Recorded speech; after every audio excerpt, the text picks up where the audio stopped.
Magandang araw po sa inyo lahat. Mga kababayan ko, naglabas na ang Court of Appeals ng freeze order laban sa mga bank account, ari-arian at sasakyang panghimpapawid na may kaugnayan sa mga anomalyang flood control project na iniimbestigahan ngayon ng gobyerno. Sakop ng freeze order ang mga account at ari-arian ng Silver Wolves Construction Corporation at Skyyard Aviation Corporation, pati na rin ang mga personal account at asset ng mga individual na nasangkot sa investigasyon. Kabilang ay si Congressman Eric Yap at Ed Vic Yap. May mahigit 16 billion na ang pumasok sa mga transaksyon ng Silver Wolves mula 2022 hanggang 2025. Nakaramihan ay may kaugnayan sa mga flood control project ng DPWH.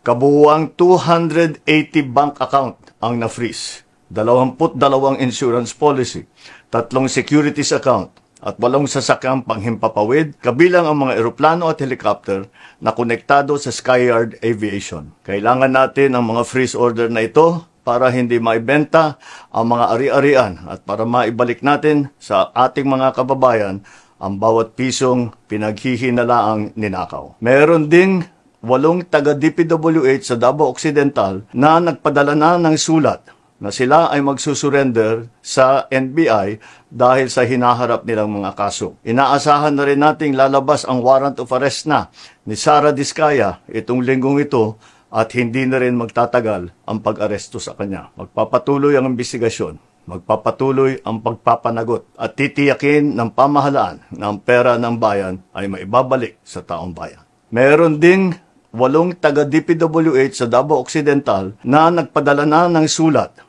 na sila ay magsusurrender sa NBI dahil sa hinaharap nilang mga kaso. Inaasahan na rin nating lalabas ang warrant of arrest na ni Sara Diskaya itong linggong ito at hindi na rin magtatagal ang pag-aresto sa kanya. Magpapatuloy ang investigasyon, magpapatuloy ang pagpapanagot at titiyakin ng pamahalaan na ang pera ng bayan ay maibabalik sa taong bayan.